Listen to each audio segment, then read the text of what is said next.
स्वागत है आप सभी का आपके अपने चैनल एकलव्य एजुकेशन सेंटर के इस नए वीडियो में।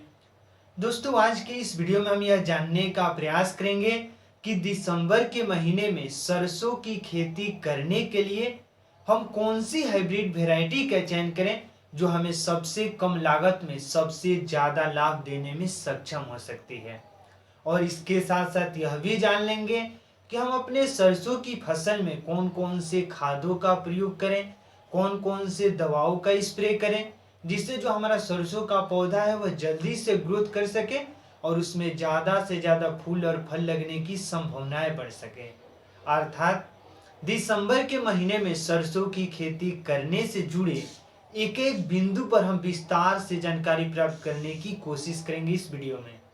तो चलिए इस बेहद ही महत्वपूर्ण वीडियो की शुरुआत करते हैं।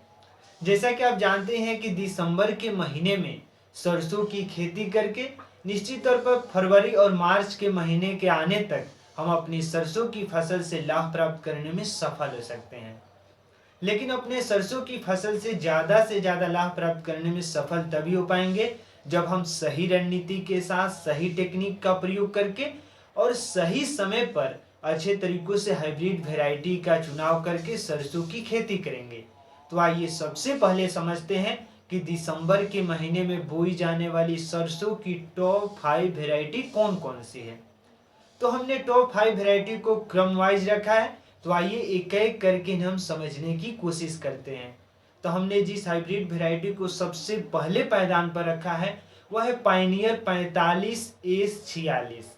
और 45S46 जो पायनियर का हाइब्रिड वैरायटी है और यह सरसों की खेती करने के लिए बेहद ही लोकप्रिय एवं उन्नत किस्म की हाइब्रिड वैरायटी है। तो इस तरह से हम पायनियर 45S46 का चयन करके अगर इस दिसंबर के महीने में सरसों की खेती करते हैं तो निश्चित तौर पर जो लाभ होने की संभावना है काफी बढ़ सकती है।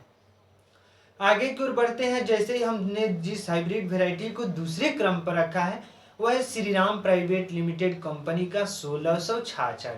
और 1666 भी सरसों की खेती करने के लिए बेहद ही लोकप्रिय हाइब्रिड वैरायटी है और इसकी खेती लगभग सभी प्रकार की मिट्टी में किया जा सकता है, जैसे बलुई दोमट मिट्टी, काली मिट्टी, जलोढ़ मिट्टी, तो तमाम तरह की मिट्टी में इसकी खेती की जा सकती है। और श्रीराम का जो प्राइवेट लिमिटेड कंपनी का 1666 है, यह भी अगर दिसंबर के महीने में इसका चयन करके और खेती करते हैं तो निश्चित तौर पर आपको लाभ देखने को मिल सकता है। आगे की ओर बढ़ते हैं और जिस हाइब्रिड वैरायटी को हमने तीसरे क्रम पर रखा है वह है एडवेंटा का 414F1 हाइब्रिड वैरायटी।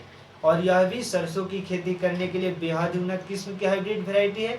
आगे की ओर बढ़ते हैं और जिस हाइब्रिड वैरायटी को हमने चौथे क्रम पर रखा है वह है रो एग्रो PA 5210।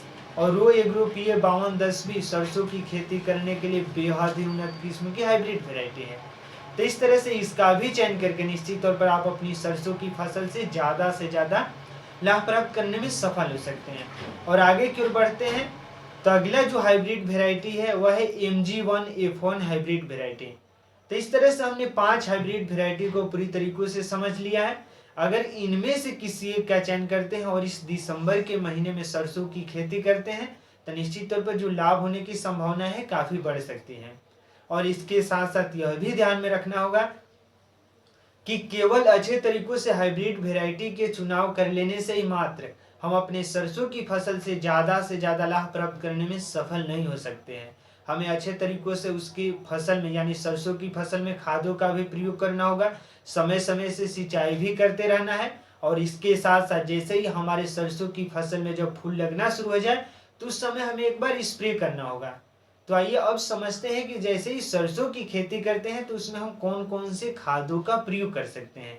तो जैसे ही हमारा सरसों का पौधा लगभग 20 से 25 दिनों का हो जाए तो उसमें हम एक बार DAP का प्रयोग कर सकते हैं, NPK का प्रयोग कर सकते हैं और यूरिया जैसे खादों का प्रयोग कर सकते हैं। जैसे अगर NPK का प्रयोग करते हैं तो उसमें नाइट्रोजन, फास्फोरस और पोटास होता है। नाइट्रोजन पौधे के ग्रोथ के लिए बेहद ही महत्वपूर्ण भूमिका निभाता है, जबकि फास्फोरस और पोटास पौधे के जड़ को मजबूत करता ही है और साथ ही साथ पौधे में फूल और फल लगने की संभावनाओं को भी बढ़ाता है। तो इस तरह से हम NPK का प्रयोग कर सकते हैं, DAP का प्रयोग कर सकते हैं और यूरिया का प्रयोग कर सकते हैं।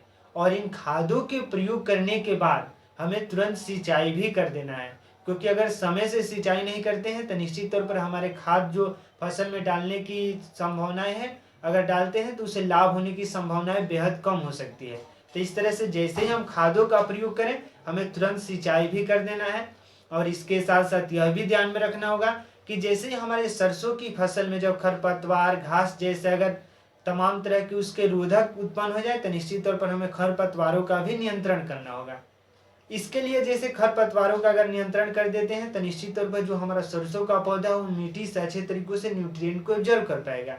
और कोई भी पौधा अगर मिट्टी से न्यूट्रिएंट को अच्छे तरीकों से ऑब्जर्व कर रहा है, सूर्य के प्रकाश द्वारा फोटोसिंथेसिस की प्रक्रियाओं द्वारा अपना भोजन को प्राप्त कर रहा है, तो निश्चित तौर पर जो पौधा होगा बेहद ही स्वस्थ, सुरक्षित एवं ज्यादा से ज्यादा लाभ देने की मतलब उसमें संभावनाएं हो सकती है। तो इस तरह से अगर इन तमाम प्रयोगों को करते हैं तो निश्चित तौर पर लाभ होने की संभावनाएं काफी बढ़ सकती है। और जैसे ही हमारा सरसों का पौधे में लगभग फूल लगना शुरू हो जाए, तो जैसे ही फूल लगे तो उस समय हमें एक बार कीटनाशक दवाओं का स्प्रे करना होगा। यानी तमाम तरह के बैक्टीरिया, कीटाणु जैसे लग जाते हैं सरसों के फूल में और वह फूल को पूरी तरीकों से नष्ट कर देते हैं। तो इस तरह से कीटनाशक दवा के रूप में हम बादशाह इंसेक्टिसाइड का प्रयोग कर सकते हैं। और इसके साथ साथ अन्य कीटनाशक दवा है, लेकिन सबसे उन्नत किस्म की जो कीटनाशक दवा है बादशाह इंसेक्टिसाइड, तो इस तरह से इसका भी प्रयोग करके निश्चित तौर पर अपने सरसों की फसल में लगे प्रत्येक फूल को अच्छे तरीकों से फल में तब्दील कर सकते हैं। और इसके साथ साथ जैसे ही हमारा सरसों का पौधा जब उसमें फल लगना शुरू हो जाए, तो निश्चित तौर पर उस समय हमें बिल्कुल भी सिंचाई नहीं करना है, क्योंकि अगर उस समय सिंचाई कर देते हैं तो निश्चित तौर पर जो हमारी सरसों की पौधे की जो पैदावार है वो कम हो सकती है। तो इस तरह से अगर इन तमाम प्रयोगों को करते हैं सही समय पर, सही रणनीति के साथ, सही टेक्निक का प्रयोग करके, तो हमें पूरा भरोसा है कि आप अपने सरसों की फसल में सबसे कम लागत में सबसे ज्यादा लाभ प्राप्त करने में सफल हो सकते हैं। तो आज की इस बेहद ही महत्वपूर्ण वीडियो में बस इतना ही। अगर आप हमारे चैनल के साथ नए जुड़े हैं और वीडियो अच्छा लग रहा है, कुछ सीख पा रहे हैं इस वीडियो के माध्यम से, तो हमारे चैनल को कर दीजिए सब्सक्राइब, ताकि हमारे द्वारा अपलोड किया गया हर वीडियो आपके पास सबसे पहले पहुंच जाए और हम तथा हमारी टीम भी उत्साहित महसूस करें कि आपकी सरसों की खेती करने से जुड़े सही जानकारी देने में हम थोड़ा सा भी सफल हो रहे हैं। तो हमें दीजिए इजाजत। धन्यवाद। Thank you.